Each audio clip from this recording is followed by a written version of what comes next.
Bonjour, bonsoir à tous et bienvenue dans ce nouveau numéro de l'Orteil des Géants. Aujourd'hui, nous allons parler de la science économique. Il s'agit ici de définir la science économique et ses problématiques. Car oui, l'économie est une science, bitch. Le mot économie vient du grec oikos qui signifie la maison et nomos qui signifie la loi. Donc, l'économie ce serait la loi de la maison, c'est-à-dire l'administration de la maison, la loi de la maison, en gros la gestion de la maison. On a un équivalent latin, donc mantio pour la maison et agere pour agir, et ça a donné le terme de management, qui est en fait l'ensemble des techniques d'organisation, de direction et de gestion d'une entreprise. Donc, le management et l'économie sont aujourd'hui différenciés, bien qu'ils proviennent de la même source étymologique. Le management appartient plus aux sciences de gestion qu'aux sciences économiques. Les sciences de gestion se focalisent plus sur la compréhension, l'étude de l'organisation de l'entreprise. Bref, l'économie a aujourd'hui trois définitions, trois sens, trois acceptions. Dans un premier temps, il s'agit de l'économie d'argent, d'économiser de l'argent, de faire des économies en fait. Le deuxième sens que l'on peut donner à l'économie, c'est l'ensemble des activités humaines qui concernent la production, la distribution et la consommation de richesses. Enfin, l'économie peut être vue comme un système, c'est-à-dire comme une manière dont fonctionnent les activités humaines dont on a parlé avant. Ça peut être un système capitaliste, collectiviste, il peut être centralisé, décentralisé, planifié, etc. Bref, ici on va s'intéresser seulement au deuxième sens de l'économie pour définir la science économique. Youpi! La science économique, elle, étudie l'allocation des ressources rares à des fins alternatives. Donc en gros, on a des ressources en quantité limitée, qu'est-ce qu'on en fait? Comment on les utilise? Par exemple, j'ai un hectare de terre et 2 bouches à nourrir, comment j'utilise ma terre pour nourrir les bouches que j'ai à nourrir? On retrouve ici la définition grecque de l'économie, j'ai une maison, comment je l'administre? Donc l'économie, ou une part au moins de l'économie, étudie donc les choix des individus. Le choix est quelque chose de très important en économie. Les individus font des choix, comme le choix dans la date. Bref, c'est ici qu'intervient joyeusement la notion de marché. Youpi! Cependant, je ne veux pas m'étendre sur cette notion et je vais préférer vous parler des problématiques que pose la science économique. Donc deux approches peuvent être envisagées. On a d'abord l'approche positive et ensuite l'approche normative.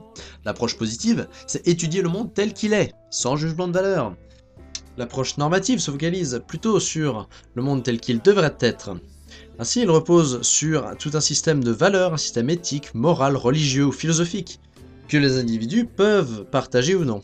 Cette approche inspire donc les politiques publiques, puisque l'État doit choisir les objectifs à atteindre, les objectifs à poursuivre, et donc l'État fait des choix de société. Comme le choix dans la date.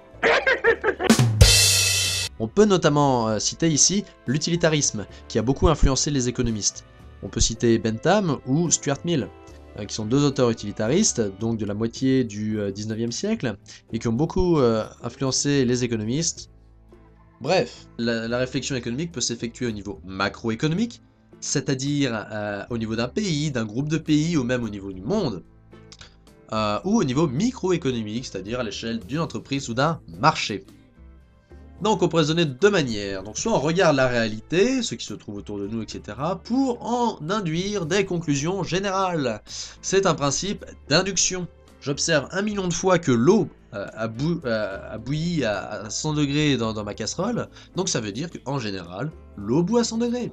C'est un raisonnement par empirisme, on part de la réalité pour en construire une abstraction, une conceptualisation.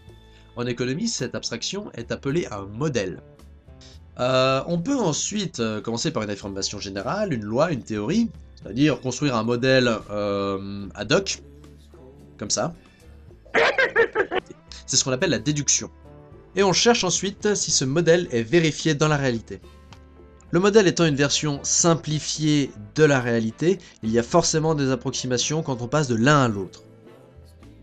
Ces approximations, on les appelle des hypothèses en économie.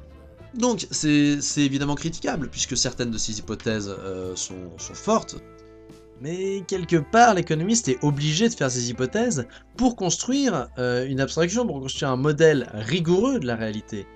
S'il ne les fait pas, le modèle risque de ne pas être rigoureux et les résultats seront erronés. Il y a une autre difficulté qui est liée à toutes les sciences sociales, c'est le fait que ce qu'il dit a un impact sur ce qu'il étudie et sur ce qui se passe réellement. Dans les sciences dures, oh yeah, le fait de produire une connaissance supplémentaire ne change pas le comportement de l'objet d'étude. L'univers ne s'est pas mis à changer lorsqu'Einstein a présenté sa relativité. Il ne s'est pas mis à se contracter lorsque Hubble a prouvé son expansion. Même si ça aurait été un énorme troll. Et l'univers n'est pas un troll. A priori.